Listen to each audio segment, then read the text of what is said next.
Hello, and thanks for tuning in to this week's content.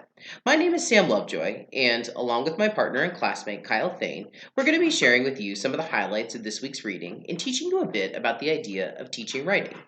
We encourage note taking, and it's probably not a bad idea for you to pause occasionally when you need to write something down.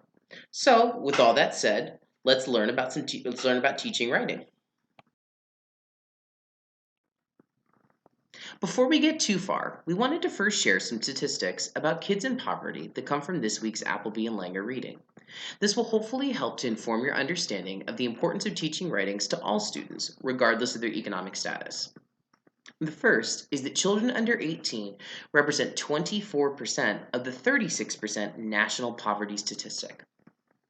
Second, 16.4 million children, or 22% of all children, are in poverty. Third, 91% of 12th graders in low poverty schools earn high school diplomas, while only 68% of 12th graders in high poverty schools earn a high school diploma. And finally, only 78% of teachers to low income students felt that they have access to the tech that they need, as opposed to 85% of teachers in high income schools. Now, we wanted to share these to help emphasize the prevalence of poverty in our schools and to share how teachers are feeling about their students' chances of succeeding. Poverty is something that many of our students will have to deal with, and being able to reach these students effectively is part of what makes a good educator become an excellent educator. And I know that everyone in this class wants to be excellent educators. Now, I'm not going to claim that Kyle and I came up with a way to fix the poverty cycle in our country, but I can share with you what it means for us as educators and how we can help our students succeed. Truthfully, as Appleby and Langer note, we need to reconsider the cognitive demands of the curricular goal, teaching activities, and testing tasks that we devise as measures of success. This means that we have to reshape our thinking and teaching methods to help these students succeed. This is done through a greater emphasis on writing instruction, and, as noted in the Anion article, schools that have higher achieving students are those that place a greater emphasis on writing, higher level thinking, and the development of students. The Appleby and Langer text says it better than I ever could when they noted what teachers do and how they carry out instructions makes all the difference.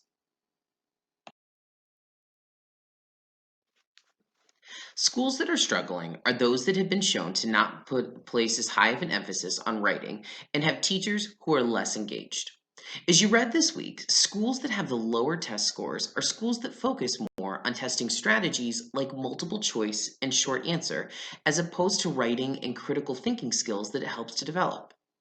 Both the Appleby and Langer and Anion text delved into the idea of underperforming schools and high achieving schools and have looked at specific examples to help us get a better picture. The teachers in these lower performing schools, while they do understand the importance of writing as a skill, they often spend little or no time on that skill set in the classroom. As we noted in the last slide, teachers and their engagement with students can make a world of difference, but teachers in these schools do not seem to have high levels of engagement with their students, and, as was noted in the Anion study, resistance was the common theme in the school, and that meant that teachers had to spend more time trying to rein in bad behavior than focusing on actual teaching and writing instruction.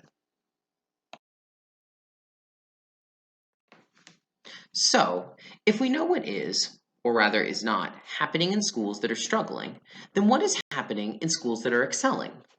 Well, one of the findings from the Appleby and Langer and Anion readings was that administration in these schools was supportive of and placed a greater emphasis on writing instruction across all curriculum.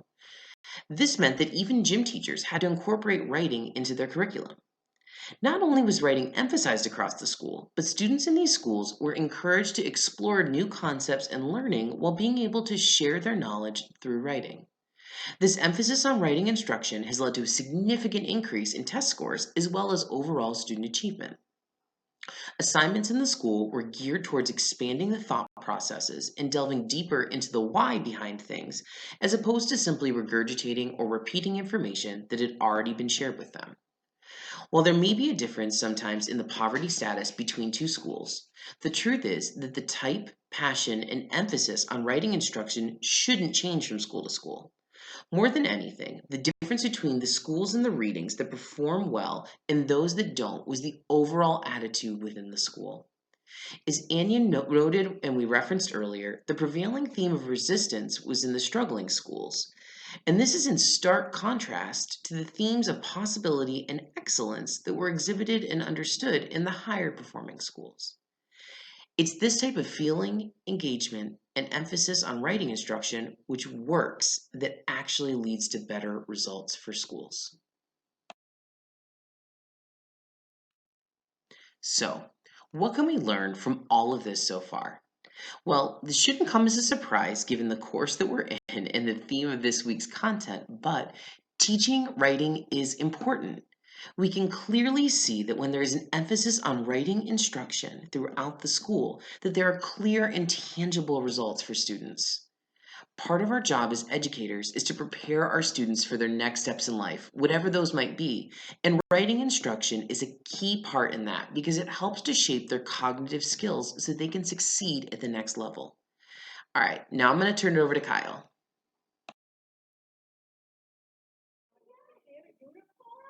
The main question that comes next has to be, what can we do better?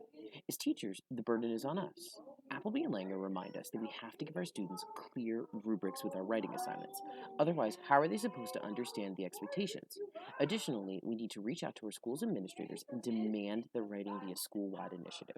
We cannot expect cross-content improvement if the expectation of writing ends at the English teacher's door. The types and processes of writing also differ from subject to subject, which is why we must teach students how to generate ideas or write in our subject. Finally, we need to instill students with the skills for deeper understanding from their materials. While some of the Appleby and Langer's ideas are specific to high poverty districts, these techniques will yield positive results in any classroom.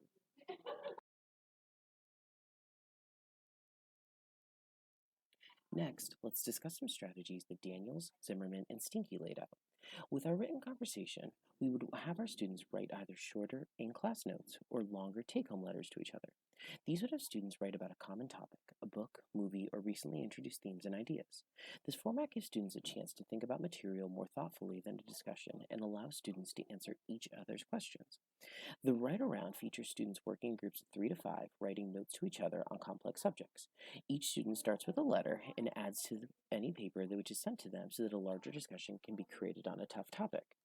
Again, here we can avoid the whole class discussion and allow every student to participate. Carousel brainstorming involves teachers hanging several posters around the classroom with different topic phrases written on them. Groups of students visit each station and write all that they can on the topic with their specific colored marker without writing the same thing as any other group that came before them.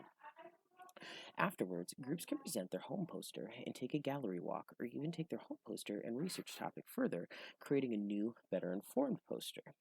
Double entry journals are very similar to pros and cons list, where they allow students to do two kinds of thinking side by side.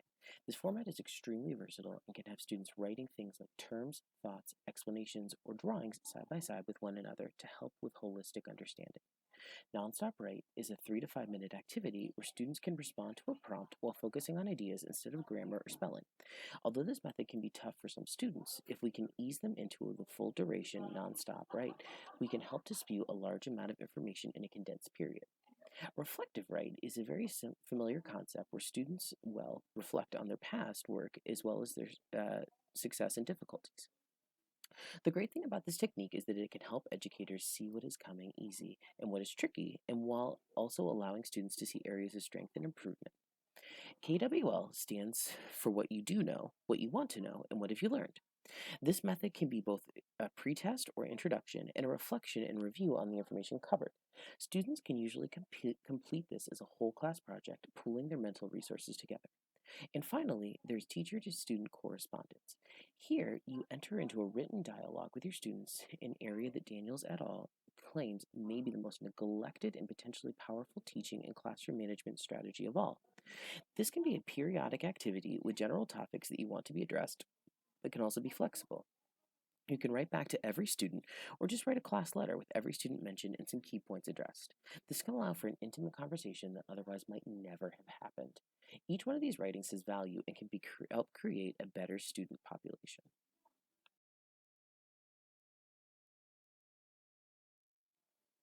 Next, we come to some content-specific successes in incorporating writing into the classroom. First up is social studies, where teachers at John Adams Middle School focus on three types of writing: historical narrative, summarization of content presented, and argument-centered analytical essays. They also stress a method called RAP, which stands for Reading, Analyze, and Predict, in their classes. In math classes at John Adams, writing is mostly used to explain answers and the steps that they took to get there. The open-endedness helps students with the idea of multiple ways to solve a problem. In science, students explain writing their processes and analyzing their results. Additionally, narrative writing and role-playing help to relate problems in the course to issues in the real world surrounding the students.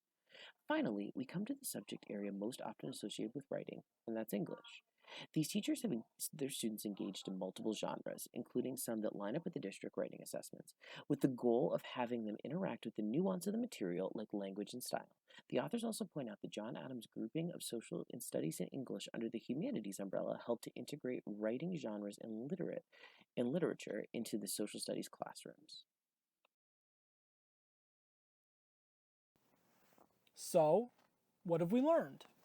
Well, for starters, we learned that writing is critical across every subject area. We also discovered that for the best results, the entire school or district needs to be on board with boosting writing's involvement in the classroom. Unfortunately, students in high-level poverty districts are often the most at risk and need more help. Additionally, if we can place the emphasis on writing across the entire curriculum, student success should also increase.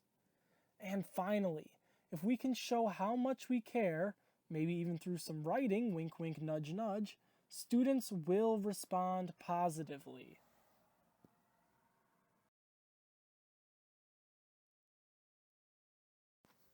And now it's time for you guys. Sam and I hope that you will respond to the following question in your weekly responses. We want you all to think about ways in which your specific subject area can better utilize writing instruction. And we also ask that you please provide some specific examples of things you can do and assignments you can have to help emphasize writing instruction. Thank you for watching, folks, and have a great week.